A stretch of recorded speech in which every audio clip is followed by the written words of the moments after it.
El tsunami de 2004 en el Océano Índico mató a más de 220.000 personas, convirtiéndolo en una de las peores catástrofes naturales de la historia. Este tsunami mató a más gente que todos los tsunamis de los últimos 150 años. Países de Asia y África se vieron afectados por su fuerza devastadora. Me di la vuelta y vi una enorme pared de agua.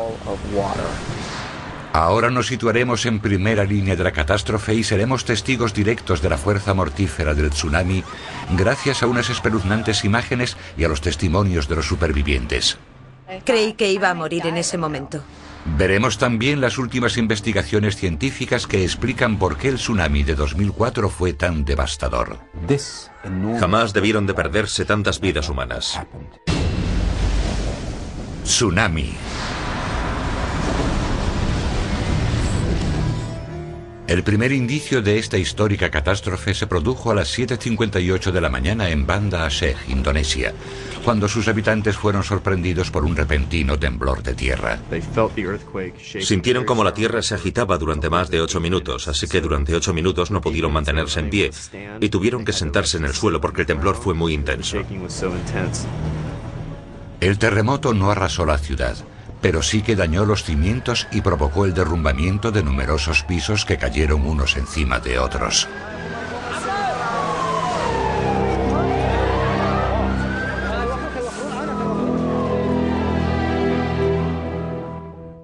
Alguien vio cómo se caía el edificio de un supermercado de aquí. Luego yo quise ir a echar un vistazo. Rina Gwynne, una profesora de 24 años, se subió a su moto y corrió a ver qué había ocurrido. Todo el mundo creía que lo peor ya había pasado, pero el terremoto solo era un aviso. En el mar se estaba formando una catástrofe aún mayor. Encendí mi moto porque quería ir hasta allí, pero entonces la gente empezó a huir y gritaban: «Corre, corre, viene el agua, viene el agua». Rina dio la vuelta justo a tiempo. Una gigantesca ola de 18 metros de altura había arrasado la orilla. Empezó a inundar las calles de Banda Aceh, destruyendo todo lo que encontraba en su camino. Todo el material de las casas de primera línea de playa que fueron arrasadas por la ola se había convertido ahora en un ariete o en una gran topadora, metiéndose en las partes más interiores de la ciudad. Las amplias calles de la ciudad de Banda Aceh sirvieron como conducto o canal para que este material entrase en la ciudad. Así que en esa zona alcanzó velocidades mucho mayores. El agua tenía de 2 a 4 metros de profundidad y se movía a una velocidad de 16 a 48 kilómetros por hora. El litoral de la ciudad fue la zona más afectada y luego, según ibas metiéndote más hacia el interior, estaba toda la zona de los escombros. Henry Suputra, un niño de 12 años, estaba con su padre en la mezquita de su pueblo cuando se produjo el terremoto. Más tarde, cuando llegó el tsunami, se dirigía a casa a ver cómo estaban su madre y su hermana. La gente empezó a gritar: «¡Agua, agua!». ¿Qué hiciste? Me puse a correr. Corrí hacia los campos de arroz y me subí al tejado de una casa. Pero el agua les alcanzó y se los llevó. Él sobrevivió porque se agarró a un cocotero que había en el agua y fue arrastrado por la corriente alrededor de 1,5 kilómetros al interior. El tsunami fue provocado por un terremoto a unos 80 kilómetros de la costa de Sumatra, al norte de Indonesia. Con una magnitud de 9,3 en la escala de Richter, fue el segundo seísmo más fuerte jamás registrado. El terremoto más grande que conocemos es el de Chile de 1960. Provocó un tsunami enorme, pero cerca de la costa de Chile había mucha menos densidad de población. Allí murió mucha menos gente. Otro terremoto grande fue el de 1964, ocurrió en Alaska. Pero fue en una zona muy poco poblada, hubo muchísimas menos muertes.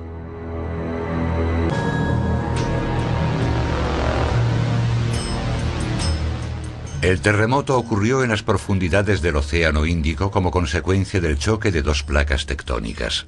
La placa oceánica llevaba siglos moviéndose hacia la placa continental a una velocidad de aproximadamente 6 centímetros al año, pero en vez de deslizarse por debajo se quedaron atascadas. Permanecieron atascadas durante mucho tiempo.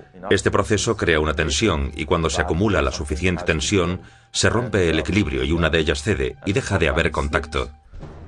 En solo unos segundos, 1000 kilómetros de placa continental se elevaron bruscamente unos 18 metros. Y liberó una cantidad de energía equivalente a unas 10.000 o 20.000 bombas nucleares. La liberación de energía fue tan potente que afectó a la rotación de la Tierra, disminuyendo la duración del día en 2,68 microsegundos. El repentino desplazamiento de las placas aumentó el nivel del mar al oeste de la falla y disminuyó al este. Creo que seguramente en unos 2 minutos miles y miles, millones de toneladas de agua fueron desplazadas hacia el exterior. El desplazamiento de las placas generó un tsunami, una serie de enormes olas saliendo hacia el exterior. 20 minutos después del terremoto, la isla de Sumatra fue golpeada en 2 de sus costas. El número de olas que golpearon la costa de Sumatra depende de dónde estaba cada persona. En la zona de Banda Aceh, los testigos dicen que vieron 3 olas y que la segunda fue la más grande. Sin embargo, en la zona del océano abierto, un testigo me contó que cree que hubo alrededor de 7 olas y que llegaron en una sucesión muy rápida y que la primera ola fue la más grande. La altura de las olas oscilaba entre los 12 metros en la costa norte de Banda Aceh a los 27 metros en la parte del océano abierto. El agua entró hasta 4 kilómetros en el interior. A 3 kilómetros seguía siendo tan profunda como para dejar escombros en el balcón de este edificio. El tsunami fue tan poderoso que modificó la forma de la costa próxima a Banda Aceh. Esta imagen de satélite muestra la costa antes del tsunami. Esta es la imagen de después. Toda la zona de la orilla fue completamente aplanada. Las estructuras de cemento resistieron la fuerza de las olas. Sin embargo, la mayoría de los edificios pequeños, las casas y los edificios de ladrillo fueron completamente arrasados por el agua. Las carreteras de la costa fueron arrasadas y los puertos también.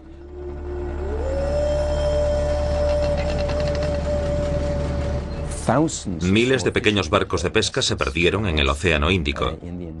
No sabemos cuántos. Se estima que el número de víctimas mortales en Indonesia fue de más de 200.000. De 400 a 700.000 personas se quedaron sin hogar. Henry Suputra perdió a toda su familia. Cuando rezo me pongo triste porque me acuerdo de mi familia. ¿Qué le pides a Alá cuando rezas? Le pido a Dios que me dé la oportunidad de reunirme con ellos. ¿De reunirte con ellos aquí? En el futuro. ¿No crees que tus padres estén vivos? No. El tsunami acabó con todos los sistemas de comunicación de Banda Aceh, así que el mundo exterior no tenía ni idea de lo que estaba ocurriendo. El Centro de Alerta de Tsunami del Pacífico en Hawái recibió el primer indicio de la catástrofe, ya que detectó los movimientos sísmicos del terremoto casi inmediatamente. 15 minutos después del terremoto y antes de que el tsunami golpease Banda Aceh, el centro emitió su primer boletín avisando a las naciones costeras del Pacífico de un terremoto. Más tarde informó de un posible tsunami.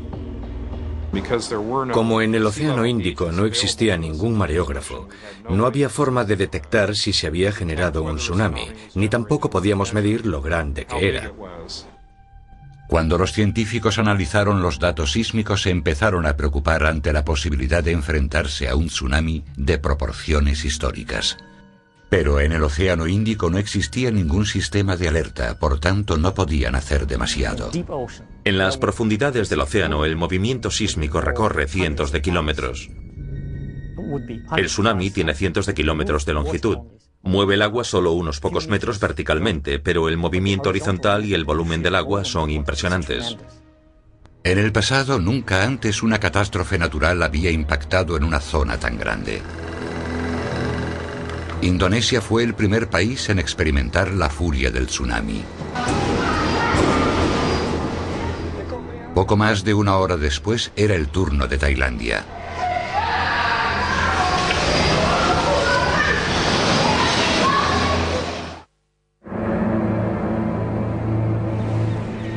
A las 8 de la mañana del 26 de diciembre de 2004, mientras se producía el terremoto a 640 kilómetros, los californianos Fei Wax y Jin Kim se subieron a un pequeño barco para ir a hacer submarinismo. Dejaron la pequeña isla de Koh Phi Phi en la costa sur de Tailandia sin saber que pronto estarían luchando por sus vidas. Hacía muy buen día. El agua tenía toda una gama de colores azules impresionantes. Era simplemente el día perfecto. Su barco fondeó a unos 16 kilómetros al suroeste de la isla, donde bucearon en aguas libres en torno a un barco naufragado. Fei, nuestro profesor de buceo, un tío llamado Jubit y yo íbamos a permanecer juntos como grupo de buceo, así que nos metimos en el agua y a solo 5 minutos del descenso pudimos ver los restos del naufragio, algo que era impresionante. Entonces, de repente, llegó una corriente muy fuerte y no pudimos ver nada. Yo estaba justo al lado del profesor cuando ocurrió esto, así que me agarró y me señaló a Jin. Vi como el profesor de buceo agarraba a Fei por el cuello. En ese momento perdí casi toda la visibilidad. La corriente me separó de Fei y Jubit. Y recuerdo que me puse a mirar a mi alrededor y vi que todo estaba cada vez más oscuro. A una velocidad de 320 kilómetros por hora, el tsunami más mortal del mundo tardó menos de 2 horas en llegar a Tailandia. O sea que llegó sobre las 10 de la mañana, justo cuando los turistas de la zona se dirigían a las playas. Había viajado por el océano llevando consigo una cadena de olas de 160 kilómetros. Debajo de la superficie, la energía explosiva liberada por el terremoto de magnitud 9,3 se extendió hasta el fondo del océano. Y Fei y Jin fueron atrapados por esta energía. En realidad estaban buceando en medio de un tsunami, así que tuvieron que luchar para sobrevivir. Cogí mi manómetro de profundidad e indicaba que estaba a una profundidad de unos 38 o 39 metros, que era alrededor de 12 metros más abajo de lo que creía estar. Y entonces me di cuenta de que la fuerza del oleaje me había estado